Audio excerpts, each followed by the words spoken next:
Este é o canal Boas Novas Finais, levando o Evangelho Eterno até você. Estudo do livro do profeta Daniel. Daniel, capítulo 3. A integridade provada pelo fogo. O rei Nabucodonosor fez uma imagem de ouro que tinha 60 côvados de alto e 6 de largo.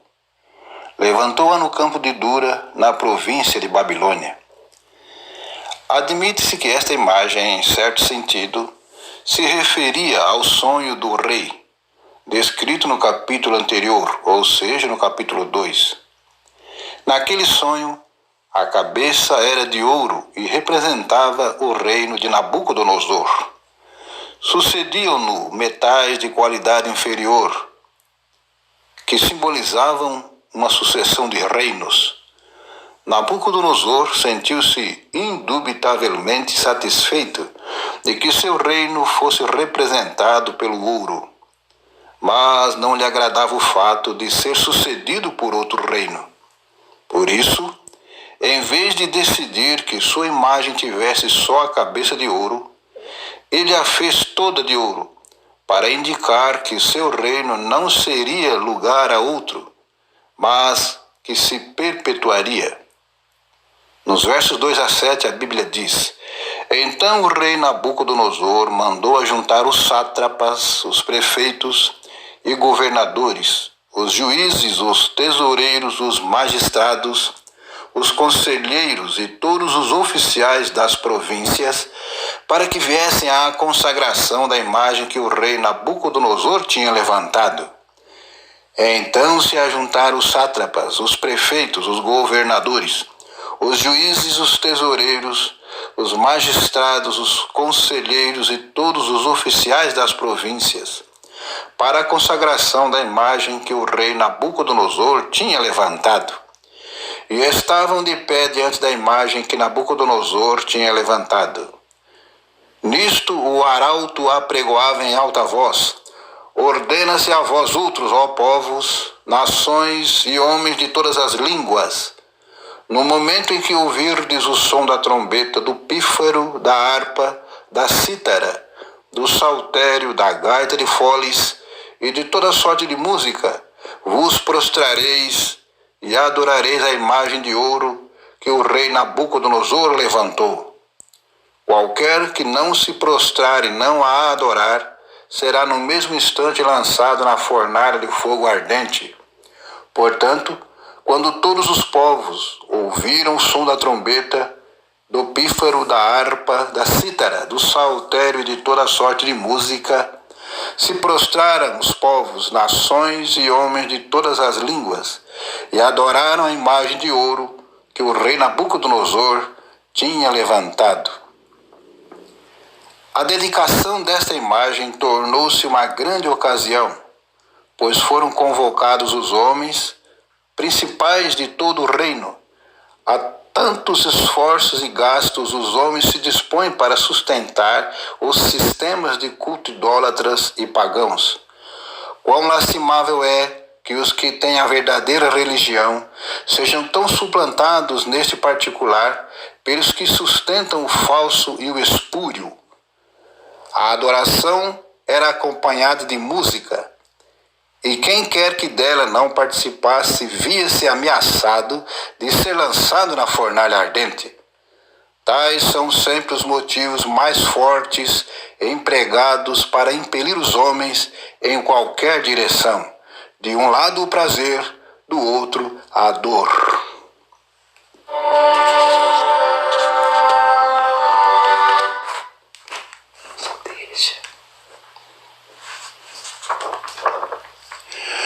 Ora, no mesmo instante, diz o versos 8 a 12, se chegaram alguns homens caldeus e acusaram os judeus. Disseram ao rei Nabucodonosor: Ó rei, vive eternamente.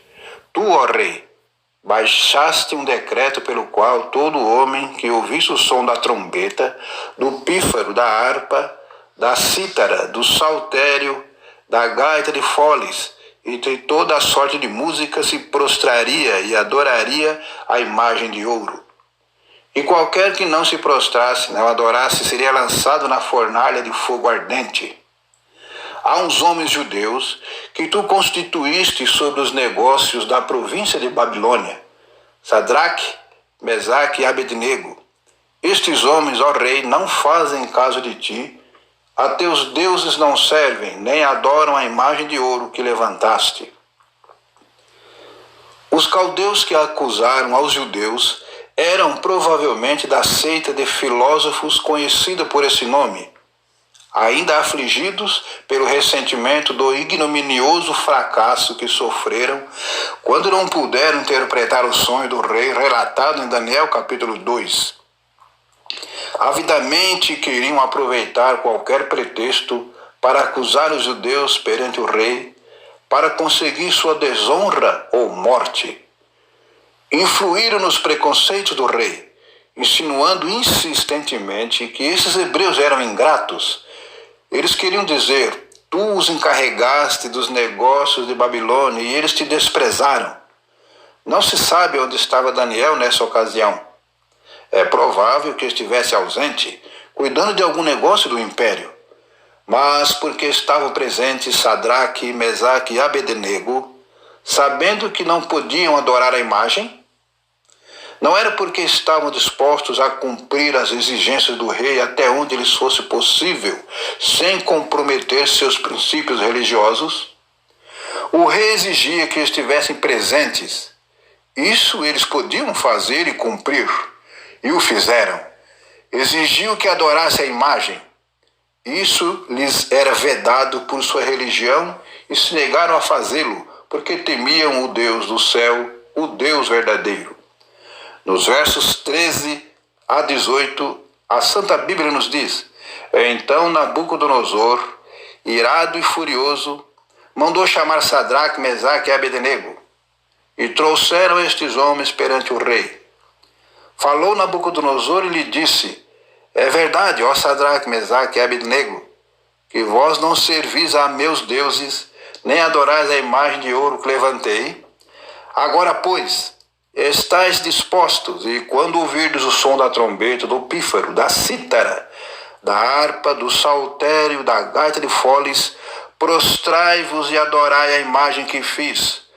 Porém, se não a adorardes, sereis no mesmo instante lançados na fornalha de fogo ardente.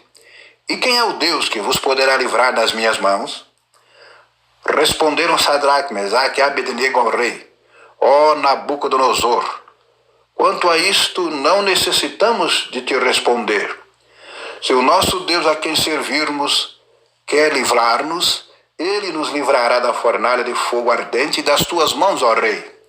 Se não, fica sabendo, ó rei, que não serviremos aos teus deuses, nem adoraremos a imagem de ouro que levantaste. A tolerância do rei se nota no fato de haver concedido a Sadraque, Mesaque e Abednego outra oportunidade, após sua primeira negativa, a cumprir-lhes as exigências. Sem dúvida, eles compreendiam plenamente o assunto.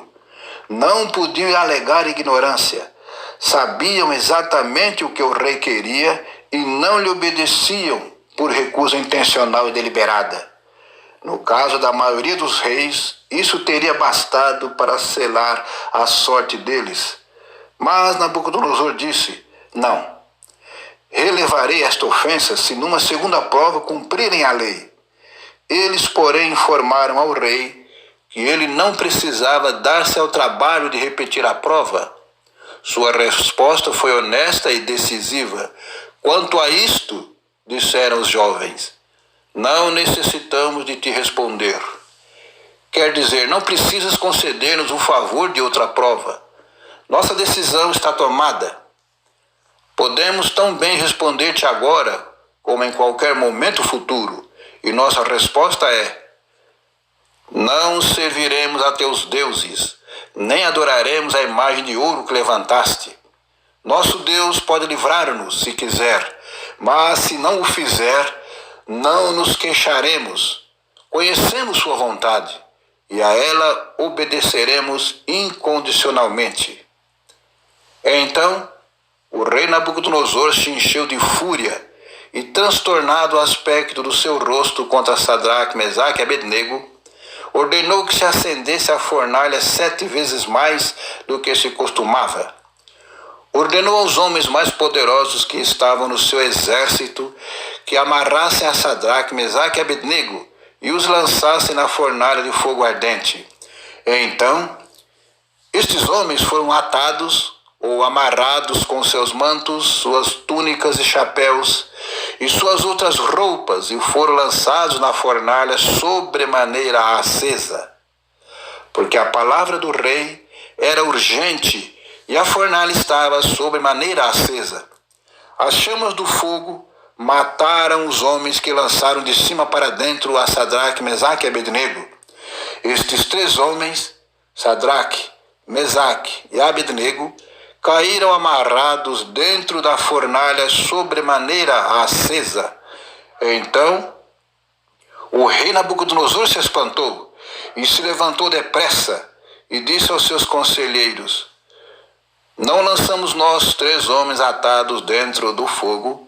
Responderam ao rei: é verdade, ó rei. Tornou ele e disse: eu, porém, vejo 4 homens soltos que andam passeando dentro do fogo sem nenhum dano, e o aspecto do quarto é semelhante a um filho dos deuses.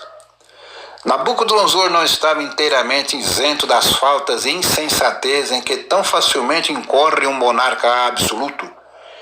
Embriagado pelo poder ilimitado, não podia suportar desobediência ou contradição. Mesmo que fosse por bons motivos, se alguém lhe resistia à autoridade expressa, Nabucodonosor manifestava a fraqueza que em tais circunstâncias é comum entre a humanidade caída e se enfurecia. Embora dominasse o mundo, o rei não sabia cumprir a tarefa ainda mais difícil de dominar seu próprio espírito. Seu rosto ficou transtornado, em vez do domínio próprio da aparência serena e digna que devia ter conservado. Deixou transparecer na expressão e nos atos que era escravo de ingovernável paixão. Os jovens foram lançados na fornalha de fogo. A fornalha foi aquecida 7 vezes mais do que de costume, ou seja, até o máximo. Nisto, o rei Nabucodonosor anulava seu propósito, pois mesmo que o fogo estivesse sobre as pessoas nele lançadas, o efeito esperado só as teria destruído mais depressa. O rei nada ganharia com seu furor, mas ao serem libertos desse efeito, muito foi ganho para a causa de Deus e sua verdade, pois quanto mais intenso o calor, tanto maior e mais impressionante o milagre de os jovens serem livrados dele.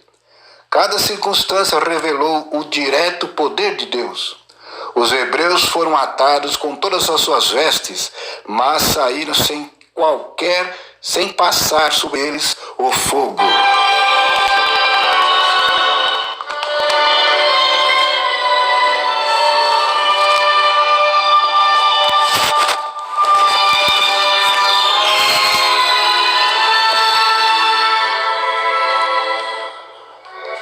Não passou sobre os jovens nem que sequer cheiro de fogo. Os homens mais fortes do exército foram escolhidos para os lançar na fornalha. Mas o fogo matou aqueles homens antes de entrarem em contato com ele, ao passo que sobre os hebreus não teve efeito, embora estivessem bem no meio das chamas.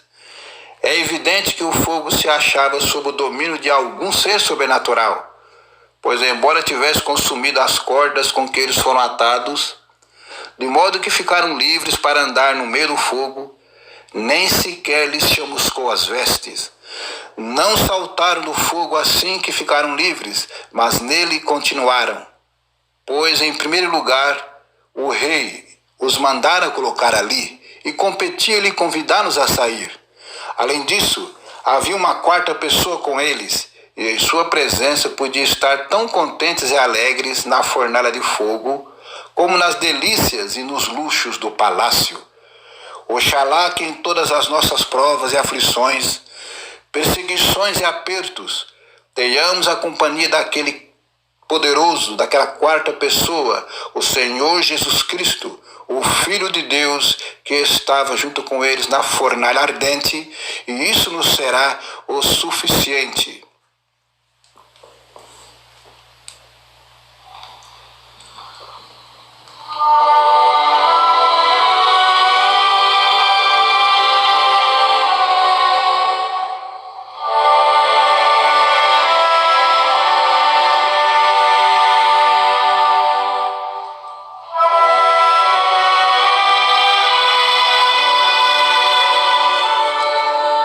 Amado ouvinte, entregue o seu coração ao Senhor Jesus. Foi dado a Ele todo o poder nos céus e na terra. Ele pode te livrar de qualquer aflição se é para honrar e bendizer o seu santo nome. Entregue a Jesus o seu coração e faça dele o Salvador e Senhor de sua vida. Ele em breve virá para te buscar. Prepara-te. Que o Senhor te abençoe e te guarde. Que o Senhor faça resplandecer o seu rosto sobre ti e tenha misericórdia de ti. Que o Senhor sobre ti levante o seu rosto e te dê a paz. Amém.